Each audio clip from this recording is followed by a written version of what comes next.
Have you ever been a houseplant person or maybe a gardener?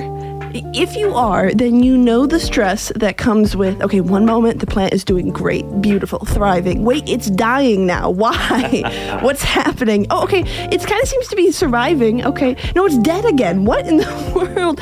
It's the stress of it is these plants just are all over the place. But I really can't fault the plants for that because honestly, that's my own life as well sometimes. Yeah, but it doesn't have to be, and that's why we want to dig into the morning focus, looking at the Bible and the truth of who God is and who God says you are. This morning, Jeremiah 17 says, "Blessed is the man who trusts in the Lord, whose trust is the Lord."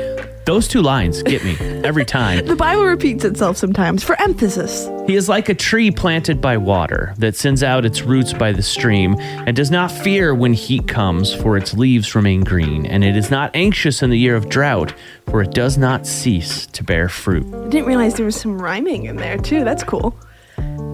The reason I like this verse, well, one, because there's a plant analogy in there. And I do love a good plant analogy, but it talks about through all of these different seasons of life, God is consistent, like a stream of water constantly feeding you. And man, I think with the biggest times that we come to doubt that is when we've got something in our lives that we're worried about and anxious about, which is natural, right? We can't control things. We don't know how they're going to turn out. But whatever it is that's on your heart this morning, what's the worst case scenario for it?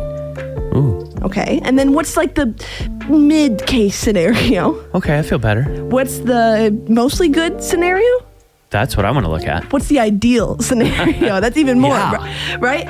In each of those scenarios, as you think through that, no matter which of those ends up happening, you are still loved by the God who spoke the universe into existence. You are never abandoned in any of those situations, and you are protected by this God who adores you. That's right. The definition of steadfast is resolutely or dutifully firm and unwavering.